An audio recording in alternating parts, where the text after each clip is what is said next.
Uzun müddət sizin haqqınızda belə bir fikir vardı ki, Sabir Hacıyev Mütəllibovun kadrıdır. Doğrudanmı siyasətçi kimi yetişmənizdə onun böyük rolu olub? Nazirlər Sovetinə keçməyim ondan asılı deyildi.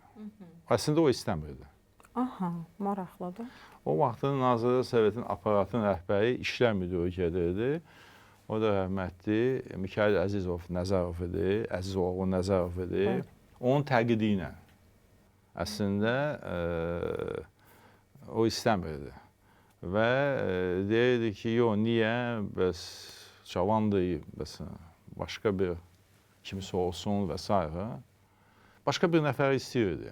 Amma nə isə... Öz adamını. Yəqin ki. Deyərəm sizə bir gün deyərəm. Nə ki, amma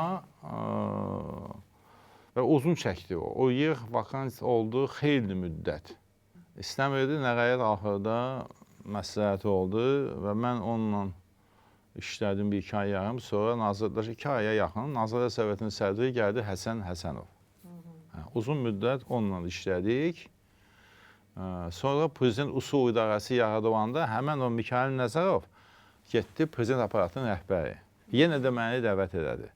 Mən də istəmirdim. Əslində mən istəyirdim özəl işə gedəm. O vaxtı bilirsiniz 89-90-cı ildə ən yaxşı zaman idi özəl işə getməyə. Böyük, güclü biznesmenlər ki var. O hamısı 89-90-cı ildə. Orada çox asandır. O vaxtı iş qurmaq kim birinci başlayırdısa bugün o Forbes dəftərindədir. Dövlətdə işləmək daha çətin idi onda. Dövlət işində, yeni qurulurdu. Dövlətdə siz dövlət maaşı alırsınız, orada isə biznesdə. Həm də dövlət yeni qurulurdu. Həm də orada qazancla, göylə, yerlə fərq var idi.